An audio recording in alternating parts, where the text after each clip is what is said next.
റളിയല്ലാഹു അൻഹുവിന്റെ ഭരണകാലഘട്ടത്തിൽ അദ്ദേഹത്തിന്റെ ഹിംസ് എന്ന പ്രവിശ്യയിലെ ഗവർണറായിരുന്ന അംർ ഇബ്നുൽ ആസിയുടെ മകൻ മുഹമ്മദും അന്നാട്ടിൽ തന്നെയുള്ള കോപ്റ്റിക് വംശജനായ ഒരു ക്രിസ്ത്യൻ യുവാവും തമ്മിൽ ഒരു ഓട്ടപ്പന്തയ മത്സരം നടത്തുകയുണ്ടായി. കുതിരയോട്ടപ്പന്തയ മത്സരം. രണ്ടുപേരും കുതിരയോട്ടപ്പന്തയം നടത്തി. ആ മത്സരത്തിൽ ഗവർണറുടെ മകനായ മുഹമ്മദിന്റെ കുതിര പരാജയപ്പെടുകയും കോപ്റ്റിക് വംശജനായ ഈ ക്രിസ്ത്യാനിയുടെ കുതിര വിജയിക്കുകയും ചെയ്തു. ഗവർണറായ തനിക്കുണ്ടായ പരാജയത്തിൽ അപമാനിതനായ അദ്ദേഹം മുഹമ്മദ് ഈ കോപ്റ്റിക് വംശജനായ ആളെ അടിക്കുകയുണ്ടായി. അടിച്ചപ്പോൾ ഗവർണറുടെ അടുക്കൽ പോയി പരാതി പറഞ്ഞു കഴിഞ്ഞാൽ നീതിപൂർവമുള്ള പരിഹാരം ഉണ്ടാവുകയില്ല എന്ന് വിചാരിച്ച ഇദ്ദേഹം നേരെ ഉമർ ഫാറൂഖ് റളിയല്ലാഹു അൻഹുവിന്റെ അടുക്കലേക്കാണ് പരാതിയുമായിട്ട് പോയത്. ഒരു മത്സരം, ആ മത്സരത്തിൽ തോറ്റതിന്റെ പേരിലുണ്ടായ ദേഷ്യത്തിന്റെ പേരിൽ കിട്ടിയ ഒരു അടി, ചാട്ടവാറ കൊണ്ടുള്ള അടി,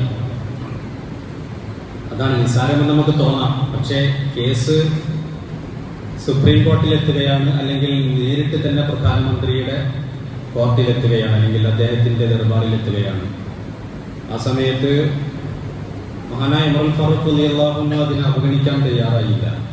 അദ്ദേഹം ഗവർണറെ ഹിംസിൽ നിന്ന് വിളിച്ചു വരുത്തി അദ്ദേഹത്തിന്റെ മകനെയും വിളിച്ചു, ഈ പരാതിക്കാരനെയും വിളിച്ചിട്ട് അവിടെ കേസ് തീർക്കുന്നുണ്ട്. ആ തീർക്കുന്നത് അടി കൊടുത്തുകൊണ്ടാണ്. മുഹമ്മദിനെ തന്നെ തിരിച്ചടി കൊടുക്കുന്നുണ്ട്. ഈ പരാതിക്കാരനെ കൊണ്ട് അടിപ്പിക്കുന്നുണ്ട്. പോരാത്തതിന് ഗവർണറെയും അടിക്കണം എന്ന് പറയുന്നുണ്ട്. അതിന് പറയാൻ കാരണം ഉമർ ഫാറൂഖ് റളിയല്ലാഹു അൻഹു പറഞ്ഞത്, നിന്റെ അധികാരത്തിന്റെ ഗർവ് വെച്ചുകൊണ്ടാണ് നിന്റെ മകൻ ഈ ഇദ്ദേഹത്തിനെ അടിച്ചത്. ആ അധികാരത്തിന്റെ ഗർവ് വെച്ചുകൊണ്ട് അടിച്ചത് കൊണ്ട് നിനക്കും കിട്ടണം അടി എന്നാണ് ഗവർണറോട് പറയുന്നത്. അത് പറയുമ്പോൾ തന്നെ ചരിത്രത്തിൽ രേഖപ്പെടുത്തി വെച്ച ഒരു വർത്തമാനം മഹാനായ ഉമർ ഫാറൂഖ് റളിയല്ലാഹു അൻഹു പറയുന്നുണ്ട്. മതസ്തഅബതുമുന്നാസ് വഖദ് വലദതുകും ഉമ്മഹാതുഹും അഹ്റാറാ. യാ അംർ ഇബ്നുൽ ആസ്, എന്ന് മുതലാണ് ജനങ്ങളെ നീ അടിമകളാക്കി വെക്കാൻ തുടങ്ങിയത്? മതസ്തഅബതുമുന്നാസ് വഖദ് വലദതുഹും ഉമ്മഹാതുഹും അഹ്റാറാ. അവരുടെ ഉമ്മമാർ അവരെ സ്വതന്ത്രരായിട്ടാണ് പ്രസവിച്ചിട്ടുള്ളത്. സ്വാതന്ത്ര്യം എന്നുള്ളത് ജന്മാവകാശമാണ്. അതൊരു ഭരണാധികാരിക്കും കവർന്നെടുക്കുവാനുള്ള അധികാരമില്ല എന്ന് 14 നൂറ്റാണ്ട് മുമ്പ് ലോകത്തെ പഠിപ്പിച്ച ഭരണാധികാരി മുത്തു ഹബീബിന്റെ ശിഷ്യൻ ഉമർ ഇബ്നുൽ ഖത്താബ് റളിയല്ലാഹു അൻഹു.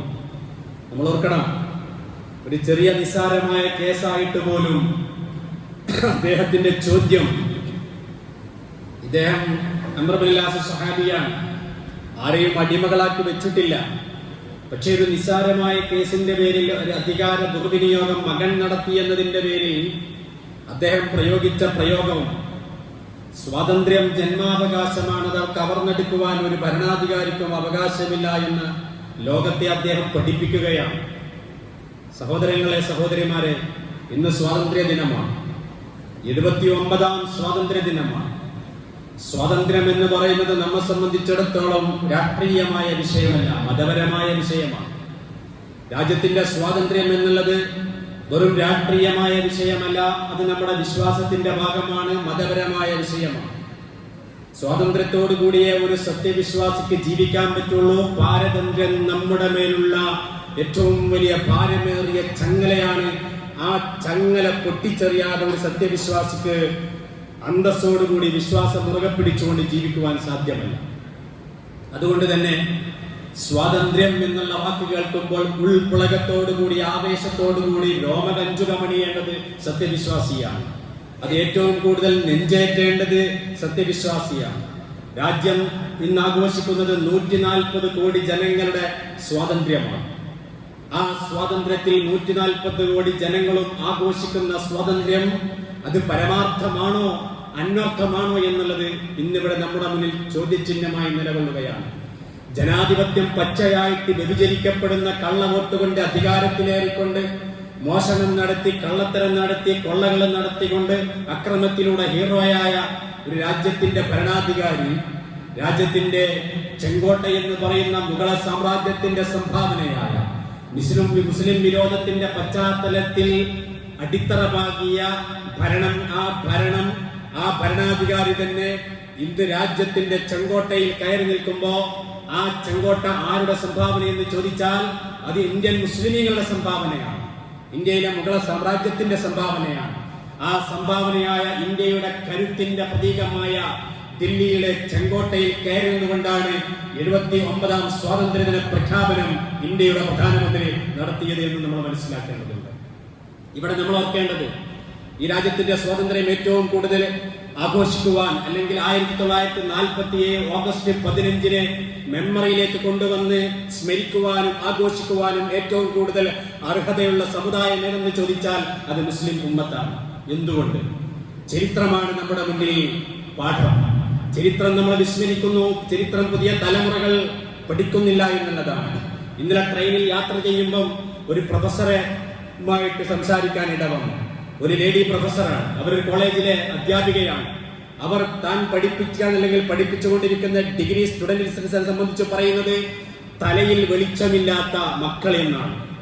തലയിൽ വെളിച്ചമില്ലാത്ത, റീലുകളിൽ മാത്രം സമയം ചെലവഴിക്കുന്ന, പുസ്തക വായന ഇല്ലാതെയായി പോയിട്ടുള്ള മക്കൾ, എന്തു പറഞ്ഞാലും തലയിൽ കയറാത്ത രാഷ്ട്രീയവാദികളായ ഒരു കൂട്ടം മക്കള്, മൊബൈലിന്റെ അടിമകളായ ഒരു ഭാഗത്ത്, മറുഭാഗത്ത് രാഷ്ട്രീയ മേലാളന്മാരുടെ അടിമകളായ മക്കള് മറുഭാഗത്തും, അവരുടെ നേതാക്കന്മാരുടെ ഇച്ഛക്കനുസരിച്ചുകൊണ്ട് കോളേജുകളിൽ പഠിക്കാനല്ല വരുന്നത്, അക്രമം കാണിക്കുവാനും തേർവാഴ്ച നടത്തുവാനും വരുന്നത് എന്ന് വേദനയോടുകൂടി ഞങ്ങളിരിക്കുന്ന സീറ്റിൽ വെച്ചുകൊണ്ട് ആശയവിനിമയം നടത്തിക്കൊണ്ടിരിക്കുമ്പോൾ, അങ്ങനെയുള്ള ലോകത്തിരുന്നു കൊണ്ടാണ് പ്രിയമുള്ളവരെ മുസ്ലിം സമുദായത്തിന്റെയും ഇന്ത്യ രാജ്യത്തിന്റെ സ്വാതന്ത്ര്യത്തിന്റെയും ചരിത്രം നമ്മൾ അനുസ്മരിക്കുന്നത്.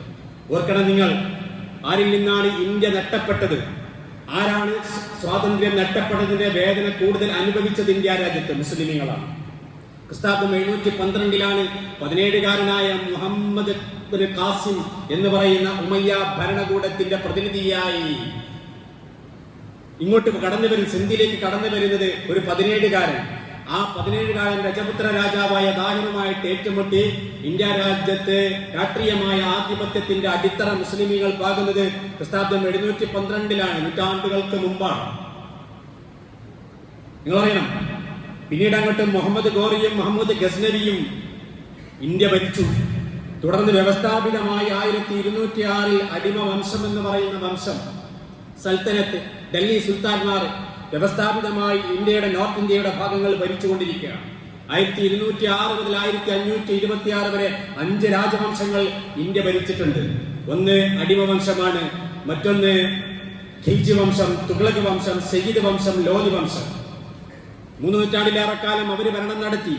പിന്നീട് നമുക്കറിയാം, മുഗളന്മാരെന്ന് പറയുന്ന ഇന്ത്യയുടെ സുവർണ കാലഘട്ടം. 1526 സഹീറുദ്ദീൻ മുഹമ്മദ് ബാബർ ചക്രവർത്തിയാണ് മുഗള സാമ്രാജ്യത്തിന് അടിത്തറ പാകുന്നത്. അത് 1857 വരെ ഇന്ത്യ ഭരിച്ചിട്ടുണ്ട് മുഗളന്മാർ. ബഹദൂർ സഫറുമായി ബ്രിട്ടീഷുകാരൻ നടത്തിയ 1857 ഒന്നാം സ്വാതന്ത്ര്യ സമരം നമ്മള് പാഠപുസ്തകങ്ങളിൽ വായിച്ചിട്ടില്ലേ? ആ വായിച്ച സംഭവം അതുവരെ. എന്നാൽ ഔറംഗസീബിന്റെ കാലഘട്ടം വരെയായിരുന്നു ഈ മുഗൾ ഭരണകാലഘട്ടത്തിന്റെ സുവർണ കാലഘട്ടം. അവിടെ ഷാജഹാൻ, അക്ബർ ചക്രവർത്തി, ഹുമയൂൺ, ബാബർ തുടങ്ങിയ ഔറംഗസീബ്, ജഹാംഗീർ തുടങ്ങിയ ലോക പ്രശസ്തരായ ഭരണാധികാരികൾ ഇന്ത്യ ഭരിച്ചു.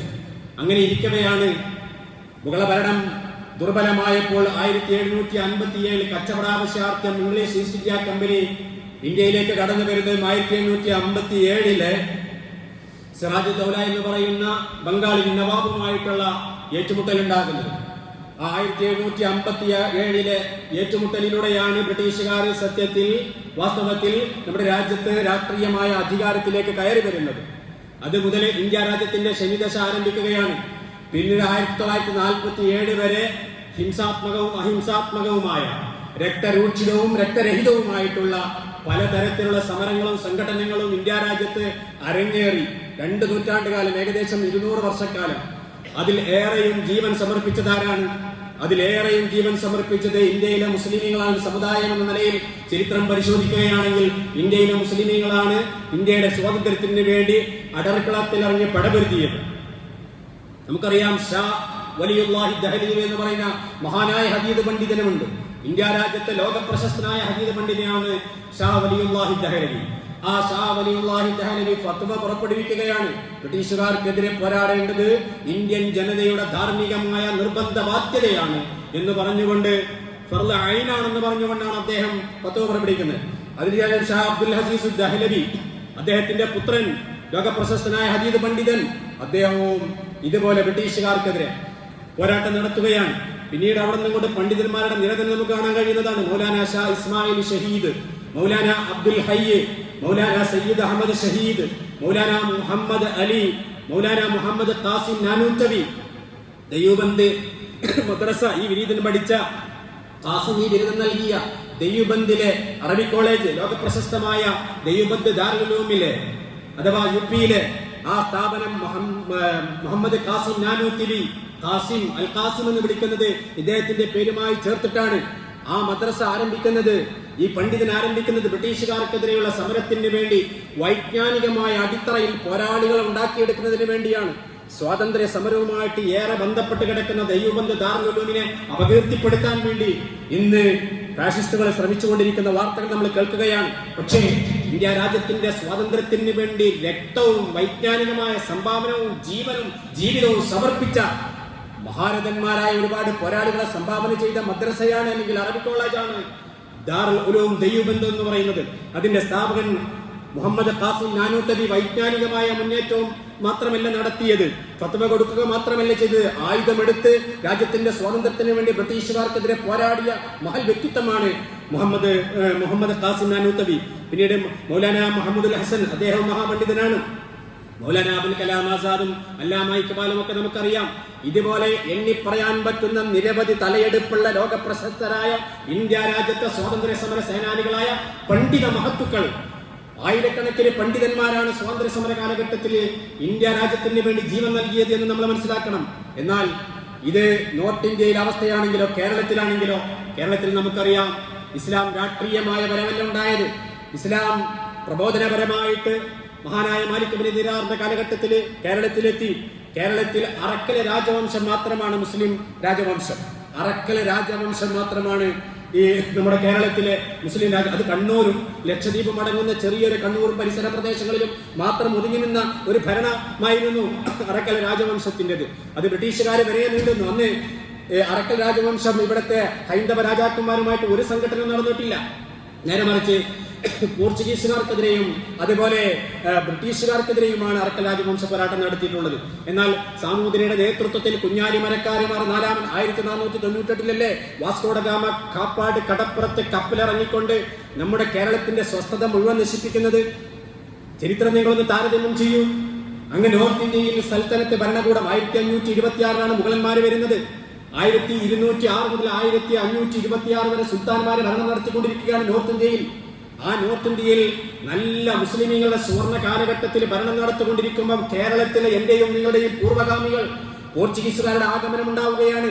ആ പോർച്ചുഗീസുകാരുടെ വരവിനെ കടലിൽ വെച്ചുകൊണ്ട് ചെറുത്തു തോൽപ്പിച്ചുകൊണ്ട് അറബിക്കടലിന്റെ തിരമാലകളെ ചെഞ്ചായമണിയിച്ച പോരാളികൾ ആരെന്ന് ചോദിച്ചാൽ അത് ഇന്ത്യയിലെ മുസ്ലിമീങ്ങളായ എന്റെയും നിങ്ങളുടെ പൂർവികന്മാരായ വല്യപ്പമാരാണ്. അവർ ജീവനും ജീവിതവും നൽകി. ഒരു നൂറ്റാണ്ട് കാലമാണ് അറക്കൽ രാജവംശം മാത്രമല്ല സാമൂതിരിയുടെ നേതൃത്വത്തിൽ കുഞ്ഞാലി മരക്കാരുമാർ സംഭാവന നൽകിയിട്ടുണ്ട്. നിങ്ങൾക്കറിയോ? നമുക്കറിയാം 1500കളിലാണല്ലോ മഹാനായ സൈനുദ്ദീൻ മഖ്ദൂം ഒന്നാമൻ തുഹ്ഫത്തുൽ മുജാഹിദീൻ എന്ന ഗ്രന്ഥം രചിച്ച സൈനുദ്ദീൻ മഖ്ദൂം രണ്ടാമൻ. ഇവരൊക്കെ ബ്രിട്ടീഷുകാർക്കെതിരെ സമരകൃതികൾ രചിച്ചവരാണ്. വലിയ സമരകൃതികൾ രചിച്ചുകൊണ്ട് പറഞ്ഞു, കേരളത്തിലെ മുസ്ലിമീങ്ങളുടെ ബാധ്യതയാണ് ബ്രിട്ടീഷുകാർക്കെതിരെ പോരാടണം എന്നുള്ളത്. ധാർമ്മികമായ ഉത്തരവാദിത്തമാണ്. സമരം ചെയ്യണം, ജിഹാദ് ചെയ്യണം, പോർച്ചുഗീസുകാരെ ഇന്ത്യ രാജ്യത്ത് നിന്ന് കെട്ടുകെട്ടിക്കണം. ആ ആഹ്വാനം ഉൾക്കൊണ്ടുകൊണ്ട് കുഞ്ഞാലി മരക്കാരുമാരും കുഞ്ഞിമരക്കാര് ഷഹീദും അടങ്ങുന്ന പോരാളികൾ അറബിക്കടലിന്റെ തെരുവുകളിലൂടെ അറബിക്കടലിന്റെ വിരുമാറിലൂടെ അവർ പടയോട്ടം നടത്തിയപ്പോൾ ഇന്ന് കേരളം സ്വസ്ഥമായിട്ട് ഒരു സ്വസ്ഥമായ ഒരു സാമൂഹികമായ അടിത്തറയുള്ള ഒരു നാടായി നിലകൊള്ളുന്നത് അവർ ജീവിതവും ജീവനും സമർപ്പിച്ചത് കൊണ്ടാണ്. അല്ലെങ്കിൽ പോർച്ചുഗീസുകാരുടെ ഗോവ പോലെ ഇന്നും കേരളം ഒരു അധിനിവിഷ്ട പ്രദേശമായിട്ട് മാറുമായിരുന്നു. പ്രിയമുള്ള സഹോദരന്മാരെ മനസ്സിലാക്കേണ്ടതുണ്ട്. അവിടെ സൈനുദ്ദീൻ മഖ്ദൂമും ഒന്നാമനും രണ്ടാമൻ നൽകിയ തുഹ്ഫത്തുൽ മുജാഹിദീൻ എന്ന ഗ്രന്ഥം അത് ലോക പ്രശസ്തമാണ്. മുജാഹിദുകൾക്ക് ഒരു സംഭാവന എന്ന് പറഞ്ഞുകൊണ്ട് അദ്ദേഹം ഒരു ഗ്രന്ഥം രചിക്കുകയാണ്. അദ്ദേഹം ലോകരാജ്യങ്ങളോട് അല്ലെങ്കിൽ ഇന്ത്യയിലെ മറ്റുള്ള പ്രദേശങ്ങളിലെ ആളുകളോട്, രാജാക്കന്മാരോടൊക്കെ സഹായം അഭ്യർത്ഥിക്കുന്നുണ്ട്. അദ്ദേഹം രാഷ്ട്രീയമായ വൈജ്ഞാനികമായ നേതൃത്വം നൽകിയ മഹാപണ്ഡിതനാണ് സൈനുദ്ദീൻ മഖ്ദൂം രണ്ടാമൻ. അദ്ദേഹം തുഹ്ഫത്തുൽ മുജാഹിദീനിൽ ഏറെ അഭിനന്ദിക്കുന്ന രാജാവുണ്ട്. ആരാണെന്നറിയുമോ? ബീജാപ്പൂർ സുൽത്താനാണ്. എന്ന് പറഞ്ഞാൽ കർണാടകയിലെ ബീജാപ്പൂർ സുൽത്താൻ. ആ ബീജാപ്പൂർ സുൽത്താൻ ആണെന്നറിയുമോ? അദ്ദേഹം ഷിയയാണ്. നമ്മുടെ സൈനുദ്ദീൻ മഖ്ദൂം ഒറിജിനൽ സുന്നി പണ്ഡിതനാണ്. നോക്കണം നിങ്ങൾ. കാരണം എന്തുകൊണ്ടാണ്? ഈ പോർച്ചുഗീസുകാരെ തുരത്തുന്നതിന് വേണ്ടി മുന്നോട്ട് വന്ന ബീജാപ്പൂർ സുൽത്താനെ വാനോളം ഉയർത്തിക്കൊണ്ട് പ്രശംസിച്ച് അദ്ദേഹത്തിന് അഭിനന്ദിക്കുന്നുണ്ട്. സാമൂതിരി രാജാവിനെയും മഹാനായ സൈനുദ്ദീൻ മഖ്ദൂം അഭിനന്ദിക്കുന്നുണ്ട്. എന്തുകൊണ്ട്? ഈ അക്രമകാരികളായ പോർച്ചുഗീസുകാർക്കെതിരെ പടയെടുത്ത് അവരെ തോൽപ്പിക്കാൻ വേണ്ടിയും നമ്മുടെ കേരളക്കരയുടെ സ്വാതന്ത്ര്യം സംരക്ഷിക്കുന്നതിന് വേണ്ടിയും മുന്നോട്ട് വന്ന ധീര പോരാളികൾ അവരാണ് എന്നുള്ളത് കൊണ്ടാണ് അവരഭിനന്ദിക്കുന്നത്. അവിടെ ഷിയ സുന്നി വിഭജനമില്ല. അവിടെ സുന്നി ഷിയയുടെ സഹായം അഭ്യർത്ഥിക്കുകയാണ്. അതാണ് ഒരുമ, അതാണ് കൂട്ടായ്മ. ആ സുന്നി ഷിയയിലൂടെ അല്ലെങ്കിൽ അഭിപ്രായ വ്യത്യാസമില്ലാത്ത ഒരുമയിലൂടെ മാത്രമേ നമുക്ക് വിജയിക്കാൻ സാധിക്കുകയുള്ളൂ എന്നുള്ള ഗുണപാഠം നൂറ്റാണ്ടുകൾക്ക് മുമ്പ് കേരളത്തിന്റെ ഷെയ്ഖ് സൈനുദ്ദീൻ മഖ്ദൂം റഹ്മത്തുള്ളാഹി അലൈഹി നമുക്ക് നൽകിയിട്ടുണ്ട്. ഖാദി മുഹമ്മദിന്റെ കൃതിയാണ് ഫത്ഹുൽ മുബീൻ എന്ന് പറയുന്നത്. അതും പോരാട്ട കൃതിയാണ്. ചാലിയം കോട്ട പോർച്ചുഗീസുകാരിൽ നിന്ന് പിടിച്ചടക്കി അതിന്റെ വിജയമെന്ന നിലക്കാണ് ഫത്ഹുൽ മുബീൻ അദ്ദേഹം രചിക്കുന്നത്. നമ്മൾ മനസ്സിലാക്കേണ്ടതുണ്ട്. മുഹമ്മദ് സയ്യിദ് അലി തങ്ങൾ അത് ബ്രിട്ടീഷുകാർക്കെതിരെ ഫത്വ നൽകി പോരാട്ടം നടത്തി നേരിട്ട് പോർക്കളത്തിലേക്ക് ഇറങ്ങി അനുയായികളെ പറഞ്ഞയച്ച ധീരനായ സ്വാതന്ത്ര്യ സമര സേനാനിയാണ് മഹാനായ മുഹമ്മദ് സയ്യിദ് അലി തങ്ങൾ. നമ്മൾ മനസ്സിലാക്കണം. അദ്ദേഹത്തിന്റെ പുത്രൻ സയ്യിദ് ഫസൽ കൊക്കോയ തങ്ങൾ സ്വാതന്ത്ര്യ സമരത്തിൽ ഇറങ്ങിയതിന്റെ പേരിൽ നാട് കടത്തപ്പെട്ടു മക്കയിലേക്ക്. അതുപോലെ എന്റെ താനൂരുകാരനായ ആമിനമ്മാനകത്ത് പരീക്കുട്ടി മുസ്ലിയാർ, അദ്ദേഹം ധീരനായ സ്വാതന്ത്ര്യ സമര സേനാനിയാണ്. അബ്ദുൽ ഖാദർ ധീരനായ സ്വാതന്ത്ര്യ സമര സേനാനിയാണ്. ഉമർ ഖാദി വെളിയങ്കോട് കാക്കത്തറയിൽ ഖാദിയാരകത്ത് ഉമർ ഖാദി നമ്മുടെ രാജ്യത്തിന്റെ വേണ്ടി ബ്രിട്ടീഷുകാരെ വെല്ലുവിളിച്ചതാണ്. തുക്കടി ആഫീസിലേക്ക് ചെന്ന്, ചാവക്കാട് തുക്കടി ആഫീസിലേക്ക് ചെന്നുകൊണ്ട് ആദ്യമായി എന്റെ പിറന്ന നാട്ടിന് വിദേശിയായി നിനക്ക് എനിക്ക് നികുതി തരാൻ മനസ്സിലട എന്ന് പറഞ്ഞുകൊണ്ട് ദീപു സാഹിബിന്റെ മുഖത്തേക്ക് കാർപ്പിച്ചു തുപ്പി ധീര സ്വാതന്ത്ര്യ സമര സേനാനിയുടെ ആ രാജ്യസ്നേഹം പ്രകടിപ്പിച്ച മഹൽ വ്യക്തിത്വമാണ് വെളിയങ്കോട് കാക്കത്തറയിൽ ഖാദിയാരകത്ത് ഉമർ ഖാദി എന്ന് പറയുന്ന കവിയായ, പണ്ഡിതനായ, സൂഫിവര്യനായ, മഹാരഥനായ ആ പണ്ഡിതൻ പോരാളിയാണ് എന്ന് നമ്മൾ മനസ്സിലാക്കേണ്ടതുണ്ട്. അതുപോലെ ആലി മുസ്ലിയാരുടെ ചരിത്രം നമുക്ക് എല്ലാവർക്കും അറിയാം. വാര്യംകുന്നിന്റെ ചരിത്രം നമുക്കറിയാം. ഇങ്ങനെയുള്ള ധീരദേശാഭിമാനികളെ മറക്കാൻ നമുക്ക് കഴിയുമോ പ്രിയമുള്ളവരെ? പക്ഷേ ഞാൻ എണ്ണി പറഞ്ഞവരുടെ ചരിത്രം എന്റെ പുതിയ തലമുറയിലെ എത്ര കൂട്ടുകാർക്ക് അറിയും? പ്രിയമുള്ളവർ, നിങ്ങൾ കേട്ടിട്ടുണ്ടോ ഈ പേരുകൾ? ഇല്ല. ചരിത്രത്തിൽ നിന്ന് മായ്ച്ചു കളയുകയാണ്. ചരിത്രം കാവ്യവൽക്കരിക്കപ്പെട്ടുകൊണ്ടിരിക്കുകയാണ്. ചരിത്രം ഇന്ന് പച്ചയായിട്ട് അതിനെ മറച്ചു വെച്ചുകൊണ്ടിരിക്കുകയാണ്. എന്ന് പറഞ്ഞാൽ ഇന്ത്യ രാജ്യത്തിന്റെ മുസ്ലിമീങ്ങൾ നൽകിയ സംഭാവനകളെ മുഴുവൻ മറച്ചു വെക്കുക. അവര് നമ്മൾ ഈ ചരിത്രത്തിന്റെ പേരിൽ അഭിമാനം കൊള്ളുന്നവരാണ്. പക്ഷേ അങ്ങനെ വരുന്ന തലമുറകൾ അഭിമാനം കൊള്ളാൻ പാടില്ല. അതാണ് ഇന്ന് കാവ്യവൽക്കരിക്കുന്ന ആളുകളുടെ ഈ താല്പര്യമെന്ന് നമ്മൾ മനസ്സിലാക്കേണ്ടതുണ്ട്. നോക്കണം, നിങ്ങൾ മൗലാന മുഹമ്മദ് അലിയെ സംബന്ധിച്ച് പറഞ്ഞത് അദ്ദേഹം ബർക്കിന്റെ നാവും നെപ്പോളിയന്റെ ഹൃദയവും മെക്കാളയുടെ തൂലികയും സ്വായത്തമാക്കിയ വ്യക്തി എന്നാണ്. ഇന്ത്യ കണ്ടതിൽ നമ്മുടെ ജവഹർലാൽ നെഹ്റു ഇന്ത്യയുടെ ഒന്നാമത്തെ പ്രധാനമന്ത്രി ജവഹർലാൽ നെഹ്റു മൗലാന മുഹമ്മദ് അലിയുടെ സെക്രട്ടറി ആയിരുന്നു, പ്രൈവറ്റ് സെക്രട്ടറി ആയിരുന്നു. അന്ന് മോത്തിലാൽ നെഹ്റു, ജവഹർലാൽ നെഹ്റുവിന്റെ പിതാവ്, പുത്രിക രാജ്യപദവി ആവാമെന്ന് പറഞ്ഞപ്പോൾ മൗലാന മുഹമ്മദ് അലി പറഞ്ഞത് പുത്രിക രാജ്യപദവി എന്ന് പറഞ്ഞു കഴിഞ്ഞാൽ അവരുടെ എല്ലാ അധികാരവും ഡോമിനേഷൻ ഉണ്ടാകും. ആരെ? ബ്രിട്ടീഷുകാരുടെ. എന്നിട്ട് നമ്മൾ അവര് ജയിലിൽ ഭരിക്കാന്ന് പറഞ്ഞപ്പോൾ മൗലാന മുഹമ്മദ് അലി പറഞ്ഞു അങ്ങനെ ഒരിക്കലും സാധ്യമല്ല. ഒന്നുകിൽ എന്റെ രാജ്യത്തിന് പൂർണ്ണ സ്വാതന്ത്ര്യം നൽകണം, അല്ലെങ്കിൽ ഇന്ത്യ രാജ്യത്തിൽ ഞാൻ പൊരുതി മരിക്കും. 6 അടി മണ്ണ് നൽകേണ്ടി വരും നിങ്ങൾ എനിക്ക്. പുത്രിക രാജ്യപദവുമായിട്ട് അർദ്ധ സ്വാതന്ത്ര്യവുമായിട്ട് ഞാൻ ഒരിക്കലും ഇന്ത്യ രാജ്യത്തേക്ക് തിരിച്ചു പോവുകയില്ല എന്ന് ബക്കിംഗ്ഹാം കൊട്ടാരത്തിൽ വെച്ചുകൊണ്ട് ബക്കിംഗ്ഹാം കൊട്ടാരത്തിന്റെ 4 ദിക്കുകളെ വിറകൊള്ളിപ്പിച്ചുകൊണ്ട് പ്രസംഗിച്ച മഹാനായ മൗലാന മുഹമ്മദ് അലിയുടെ ചരിത്രം ഇന്നത്തെ പുതിയ തലമുറ പഠിക്കുന്നുണ്ടോ? ആവേശഭരിതമായ ഇംഗ്ലീഷ് ഭാഷയിൽ തന്നെ ഇംഗ്ലീഷുകാരനെ വെല്ലുവിളിക്കാൻ സന്നദ്ധമായ സ്വന്തം ഉമ്മ ബീഗം ആബിദ മക്കളെ ഇംഗ്ലീഷ് പഠിക്കാൻ വേണ്ടി അങ്ങ് ബ്രിട്ടനിലേക്ക് പറഞ്ഞയക്കുമ്പോ, ഓക്സ്ഫോർഡ് യൂണിവേഴ്സിറ്റിയിലേക്ക് പറഞ്ഞയക്കുമ്പോ അന്ന് ഇംഗ്ലീഷ് ഭാഷ പഠിക്കൽ ഹറാമായിരുന്നു. കാരണം ഇംഗ്ലീഷ് ഭാഷയിലൂടെ ക്രൈസ്തവ ആശയങ്ങളെ കുത്തിവെച്ചുകൊണ്ട് ഞങ്ങളെ ബ്രിട്ടീഷ് വിധേയത്വമുള്ളവരാക്കി മാറ്റുന്ന ഏർപ്പാടുകൾക്കുണ്ടായിരുന്നു. അതുകൊണ്ട് തന്നെ പണ്ഡിതന്മാർ ഫത്വ കൊടുത്തു, പഠിക്കരുത്, ഹറാമാണ് എന്ന്. പക്ഷെ ആ വിലക്കുകൾ അവഗണിച്ചുകൊണ്ട് ഓക്സ്ഫോർഡ് യൂണിവേഴ്സിറ്റിയിലേക്ക്, ബ്രിട്ടനിലേക്ക് മക്കളെ പറഞ്ഞയച്ചു. കാതിലെയും കഴുത്തിലെയും ആഭരണങ്ങൾ പണയപ്പെടുത്തി 27ാമത്തെ വയസ്സിൽ വിധവയായ അബാദി ബാനു ബീഗം എന്ന ബീഗം ഉമ്മ സ്വന്തം മകനെ, 2 മക്കളെ മൗലാന മുഹമ്മദിനെയും ഷൗക്കത്തിലെയും ഇംഗ്ലീഷ് പഠിച്ചു. തിരിച്ചു വന്നതിന് ശേഷം ഇംഗ്ലീഷുകാരെക്കാൾ കൂടുതൽ സ്ഫുടമായ നിലയിൽ സാഹിത്യത്തോടുകൂടി ഇംഗ്ലീഷുകാരെ വെല്ലുവിളിക്കുന്ന ലേഖനങ്ങളും പ്രഭാഷണങ്ങളും എഴുതി. അതുകൊണ്ടാണ് ചരിത്രകാരന്മാർ പറഞ്ഞത് മെക്കാളയുടെ തൂലിക, മെക്കാള എന്ന് പറഞ്ഞാൽ പ്രശസ്തനായ എഴുത്തുകാരൻ, ആ തൂലിക സ്വായത്തമാക്കിയ ബർക്കിന്റെ നാവ്, ലോക പ്രശസ്തനായ പ്രഭാഷകൻ ബർക്കിന്റെ നാവും സ്വായത്തമാക്കിയ വ്യക്തിയാണ് മൗലാന മുഹമ്മദ് അലി എന്ന്. നെപ്പോളിയന്റെ ഹൃദയം ഏത് ഭീഷണികൾക്ക് മുന്നിലും പതറാത്ത ഹൃദയവുമായി ബ്രിട്ടീഷുകാരന്റെ ജയിലറുകളിൽ കിടക്കേണ്ടി വന്നപ്പോഴും അവിടെയും യാതൊരു മാപ്പെഴുതി കൊടുക്കാതെ അവിടെ CID അബ്ദുൽ മജീദ് വന്നിട്ട് പറഞ്ഞു, മാപ്പെഴുതി തന്നാൽ ഈ ജയിലിൽ നിന്ന് വിമോചിതമാകാമെന്ന് പറഞ്ഞപ്പോ ബീഗം ആബിദ എന്ന വാർദ്ധക്യത്തിന്റെ വിവശത അനുഭവിക്കുന്ന ഉമ്മ ഇതറിഞ്ഞു. ആ ഉമ്മ നേരെ കടന്നു വരികയാണ് മകന്റെ അടുക്കലേക്ക്. മോനെ, ജയിലറയിൽ കിടക്കുന്ന കള്ളന്മാരും കൊള്ളക്കാരും അണിയുന്ന ഈ വേഷം അണിഞ്ഞുകൊണ്ട് ഈ ജയിലറയിൽ നീ കടക്കുമ്പോൾ ഇത് കാണുമ്പോൾ ഉമ്മാക്ക് വേദനയുണ്ട് മോനെ. പക്ഷേ ഈ ഉമ്മ പറയാൻ ആഗ്രഹിക്കുന്നത്, ഈ വാർദ്ധക്യത്തിൽ ഉമ്മ പറയാൻ ആഗ്രഹിക്കുന്നത്, നമ്മുടെ ആത്മാഭിമാനത്തിനും സ്വാതന്ത്ര്യ വാഞ്ചക്കും എതിരായ വല്ല കരാറിലും ഒപ്പുവെച്ചുകൊണ്ട് എന്റെ പൊന്നുമോനെ, നീ ഈ ജയിലറയിൽ നിന്നെങ്ങാനും പുറത്തു വരികയാണെങ്കിൽ ഞാൻ നൽകിയ അമ്മിഞ്ഞപ്പാൽ ഞാൻ നിനക്ക് പൊരുത്തപ്പെടൂലടാ. എന്റെ ദുർബലമായ കൈകൊണ്ട് നിന്റെ കഴുത്ത് ഞാൻ ഞെരിച്ചു കൊല്ലും. അതുകൊണ്ട് കിടക്കട രാജ്യത്തിന്റെ സ്വാതന്ത്ര്യത്തിന് വേണ്ടി ജയിലറകളിൽ ഒരിക്കലും ബ്രിട്ടീഷുകാരന്റെ മുന്നിൽ പഞ്ചപുച്ഛമടക്കി ഓച്ചാരിച്ചു നിൽക്കരുത്.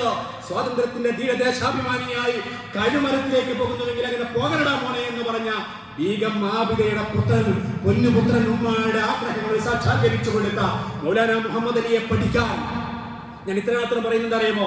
എന്റെ ചെറുപ്പത്തിലെ ഒരു ഗവേഷണ വിഷയമായിരുന്നു മൗലാന മുഹമ്മദ് അലി. കിട്ടുന്നിടത്ത് മുഴുവനും ആ ഗ്രന്ഥങ്ങളെ വായിക്കുകയും ശേഖരിക്കുകയും വായിക്കുകയും ചെയ്തുകൊണ്ട് തന്നെ മൗലാന മുഹമ്മദ് അലിയെ പച്ചയായി പഠിക്കാൻ എന്റെ പ്രിയപ്പെട്ട സഹോദരൻ ചെറിയ നിലയിലെങ്കിലും ഈ വിനീതന അവസരം കിട്ടിയത് കൊണ്ട് എന്റെ മക്കളോട് ഞാൻ പറയുന്നത്, പഠിക്കണം മക്കളെ മൗലാന മുഹമ്മദ് അലിയെ, പഠിക്കണം ഷൗക്കത്ത് അലിയെ, പഠിക്കണം നിങ്ങളെ മൗലാന ഇസ്മായിൽ ഷഹീദിനെ, പഠിക്കണം നിങ്ങൾ ഷാ വലിയുല്ലാഹി ദഹ്ലവിയെയും ഷാ അബ്ദുൽ അസീസ് ദഹ്ലവിയെയും, പഠിക്കണം നിങ്ങൾ സയ്യിദുദ്ദീൻ മഖ്ദൂമിനെ, പഠിക്കണം നിങ്ങൾ സയ്യിദ് അലി മമ്പറം തങ്ങളെ, പഠിക്കണം നിങ്ങൾ ആര്യ മുസ്ലിയാരെയും ലവക്കുട്ടിയെയും അതുപോലെ വാര്യംകുന്നത്തെ കുഞ്ഞഹമ്മദ് ഹാജിയെയും. ചരിത്രത്തിലെ ധീരദേശാഭിമാനികളായ പണ്ഡിതന്മാരും പോരാളികളും ആത്മാഭിമാനമുള്ളവരുമായ രാജ്യത്തിന് വേണ്ടി ഏറെ സംഭാവനകൾ അർപ്പിച്ചിട്ടുള്ള ആ ധീരദേശാഭിമാനികളുടെ പിൻഗാമികളാണ് നാം. അതുകൊണ്ട് രാജ്യം നമ്മുടേതാണ്, ആ രാജ്യം നമ്മുടേത് തന്നെയാണ്. അത് മറ്റാരുടെയും ഔദാര്യമല്ല, ആരുടെയും ഡാഷിന് തീറെയ്ത് കൊടുത്തിട്ടുമില്ല ഇന്ത്യ രാജ്യം. അതിന്റെ പിന്തുടർച്ചാവകാശികൾ ഇന്ത്യൻ മുസ്ലിമീങ്ങൾ തന്നെയാണ്, ഞാനും നിങ്ങളും തന്നെയാണ്. ആത്മാഭിമാനത്തോടുകൂടി ഇന്ത്യയുടെ സ്വാതന്ത്ര്യം സംരക്ഷിക്കേണ്ടത് നമ്മുടെ ബാധ്യത കൂടിയാണ്.